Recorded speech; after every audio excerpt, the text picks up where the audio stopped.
বাংলাদেশের সাবেক মন্ত্রী জুনাইদ আহমেদ পলক, তিনি জেলখানা কোর্ট থেকে আসার পর, তিনি হাজিরা দেওয়ার পর থেকে কোর্ট থেকে আসার পর দেখলাম তার শরীরের মধ্যে জার্সির রং হচ্ছেন আর্জেন্টিনা।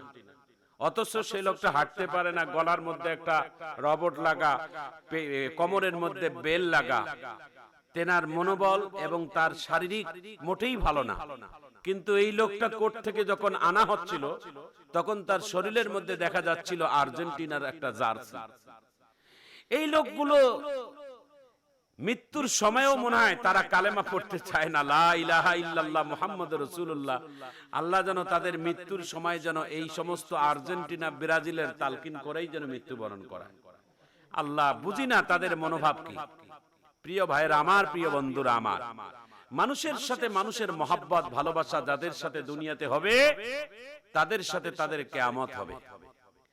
রাসূল করিম সাল্লাল্লাহু আলাইহি ওয়াসাল্লামের সাথে যদি কারো মহব্বত আর প্রেম তৈরি হয়ে যায় তাহলে কবরের মধ্যে তার সাথে সাক্ষাৎ হবে আল্লাহর নবী। কবরের মধ্যে প্রশ্ন হবে তিনটা, মান রাব্বুকা ওয়া মান দীনুকা মান নাবিয়্যুকা।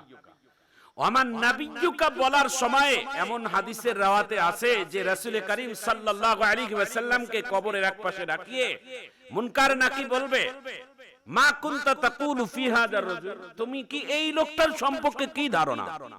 সে যদি নবী প্রেমিক হয়, সে যদি নবী আশেক হয়, তার পা থেকে মাথা পর্যন্ত যদি নবীর সুন্নতের ইত্তেবা যদি থেকে যায় তাহলে সে সঙ্গে বলবে, হাজা নাবিয়ুনা মুহাম্মাদুর রাসূলুল্লাহ সাল্লাল্লাহু আলাইহি ওয়াসাল্লাম, ইনি তো আমার সেই কলিজার নবী, যেই নবীর জন্য দুনিয়াতে আমি ঘুমাইছি নবীর তরিকায়, যেই নবীর জন্য খাবার খেয়েছি নবীর তরিকায়, যেই নবীর জন্য রাজনীতি করেছি নবীর তরিকায়, যেই নবীর জন্য চাকরি করেছি নবীর তরিকায়, যেই নবীর জন্য ব্যবসা করেছি নবীর তরিকায়, যেই নবীর মহব্বতে সবকিছুই করেছি নবীর তরিকায়।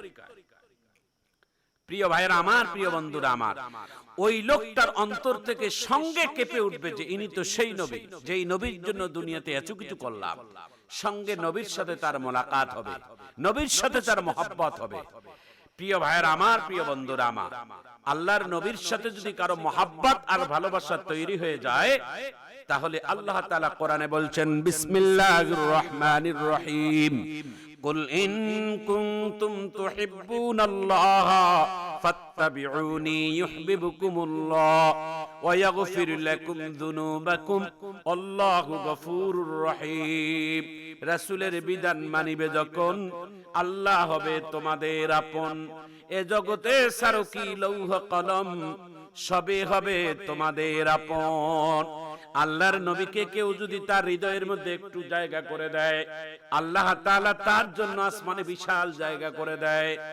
আল্লাহর নবীর সুন্নত যদি সুন্নতের একটা চুল পরিমাণ ছোট্ট সুন্নত যদি মুখের মধ্যে ধারণ করে নেয়, আমার আল্লাহ বলেন আমার নবীকে কেউ যদি মহব্বত করে তাহলে আমি আল্লাহ তাকে মহব্বত করে কাছে নেই।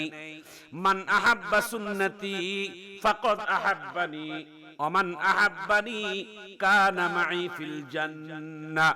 ও মুসলমান ভাইরা আমার, বন্ধুরা আমার, রাসূল করিম সাল্লাল্লাহু আলাইহি ওয়াসাল্লাম কিয়ামতের ময়দানে আল্লাহ তাআলা তার এত সুপ্রিম পাওয়ার তাকে দিবেন। কিয়ামত যেই দিন আল্লাহ কায়েম করবেন, আল্লাহ তাআলা অনেকগুলো নামের মধ্যে একটা কঠিন নাম ধারণ করে বসবেন কিয়ামতের ময়দানে।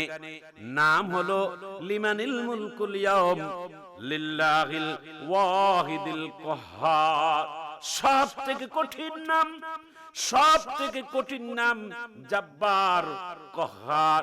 এমন নাম ধারণ করে আল্লাহ তাআলা কিয়ামতের ময়দানে বসবেন। আদম থেকে ঈসা পর্যন্ত 1,24,000 নবী, মতান্তর 2,24,000 নবীদের মধ্যে কেউ কোন নবী আল্লাহর সাথে এরকম মাথা উঁচু করে কথা বলার ক্ষমতা রাখবে না। সকল নবী আকাশের দিকে তাকাবে, তাদের মুখ থেকে একটাই আওয়াজ আসবে, রব্বি নাফসি রব্বি নাফসি। তাদের উম্মতের কথা বলবে না, তাদের বাবা মার কথা বলবে না, তাদের আহলে বাইতের কথা বলবে না, তাদের সাহাবীদের কথা বলবে না। তারা শুধু বলবে, আল্লাহ তুমি আমারে বাঁচাও।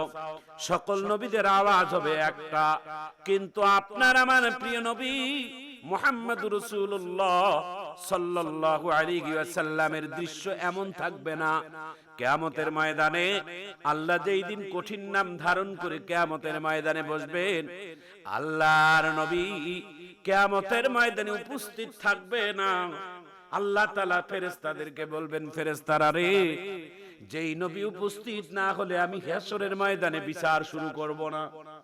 আল্লাহর নবীরা বলবেন, আল্লাহ কে? বলে, আমার শেষ নবী, আমার আখিরি নবী, আমার বন্ধু হাবিবুল্লাহ কোথায়? গোটা কিয়ামতের ময়দান তাকে খুঁজানোর জন্য আল্লাহ একদল ফেরেশতা পাঠাবেন।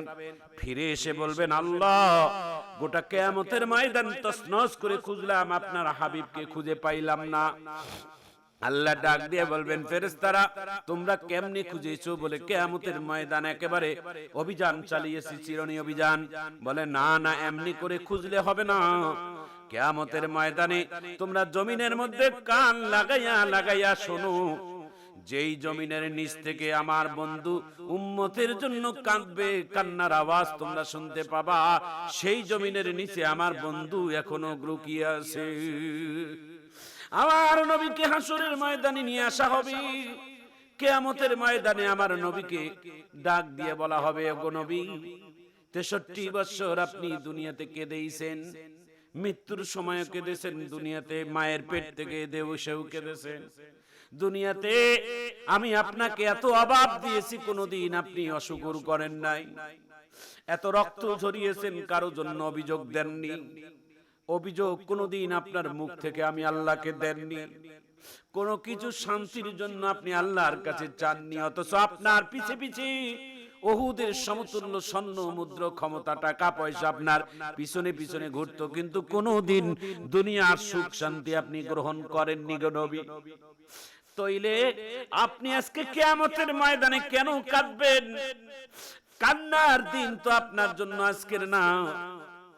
মাকামে মাহমুদার মধ্যে আপনার চেয়ার অপেক্ষা, কুরসি অপেক্ষা করছে, আপনি সেখানে বসবেন, আর আমি আল্লাহ কিয়ামতের ময়দানে বিচার শুরু করে দেব।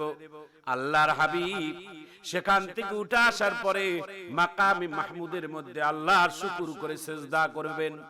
সিজদার মধ্যে যাইয়া নবী মুহাম্মদ রাসূলুল্লাহ সাল্লাল্লাহু আলাইহি ওয়াসাল্লাম তার মুখের মধ্যে একটি আওয়াজ আসবে, আওয়াজটা হলো, রব্বি হাবলি উম্মতি, রব্বি হাবলি উম্মতি। আল্লাহ আমার উম্মত, আমার উম্মতের অবস্থা কি হবে কিয়ামতের ময়দানে যদি আপনি কঠিন হয়ে যান?